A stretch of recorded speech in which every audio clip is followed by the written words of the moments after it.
সম্প্রতি মুক্তি পেয়েছে ওয়েব সিরিজ দ্য রয়্যালস।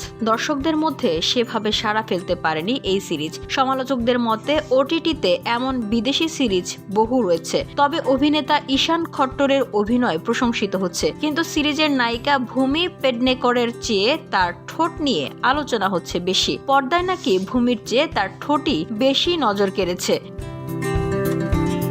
ভারতীয় সংবাদ মাধ্যম আনন্দবাজারের এক প্রতিবেদনে বলা হয়েছে, নেটপাড়ায় এমনই নানা কটাক্ষ ধেয়ে এসেছে অভিনেত্রীর দিকে। এই প্রথম নয়, চেহারায় অস্ত্রোপচারের জন্য এর আগেও তির্যক মন্তব্যের শিকার হয়েছেন ভূমি। এসব বিতর্কে এবার মুখ খুলেছেন তিনি। অভিনেত্রী বলেছেন, মানুষের অদ্ভুত অদ্ভুত বিষয় নিয়ে কথা বলতে ভালো লাগে। একজন তো আমাকে সরাসরি বলেছিলেন, তোমার ঠোঁট খুব বড়, কিন্তু এতে সমস্যা কবে থেকে তৈরি হলো? এমন বড় ঠোঁট পাওয়ার জন্যই তো মানুষ লাখ লাখ টাকা খরচ করে।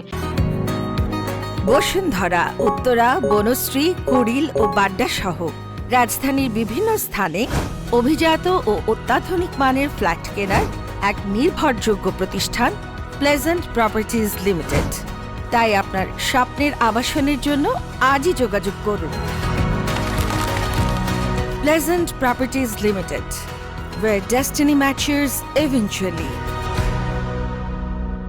ঠোঁট নিয়ে ভূমির এই মন্তব্য ছড়িয়ে পড়েছিল, তারপরেও কটাক্ষের শিকার হয়েছিলেন তিনি। দ্য রয়্যালস সিরিজে ঈশানের বিপরীতে অভিনয় করেছেন ভূমি। এই প্রথমবার জুটি বাঁধলেন তারা, তাই প্রথম থেকেই তাদের রসায়ন নিয়ে কৌতূহল তৈরি হয়েছিল দর্শকদের মধ্যে। যদিও পর্দায় নাকি তাদের রসায়ন দর্শকদের মনে সেভাবে দাগ কাটতে পারেনি। ঈশান ও ভূমি ছাড়াও এই সিরিজে আরও অভিনয় করেছেন জিনাত আমান, নোরা ফাতেহি, সাক্ষী তনোয়ার, মিলিন্দ সোমান, দিনো মরিয়া, চাঙ্কি পান্ডে সহ আরো অনেকে। উল্লেখ্য, এর আগে ভূমিকে দেখা গেছে মেরে হাজবেন্ড কি বিবি ও ভক্কক ছবিতে। ভক্কক এ তার অভিনয় প্রশংসিত হয়েছিল।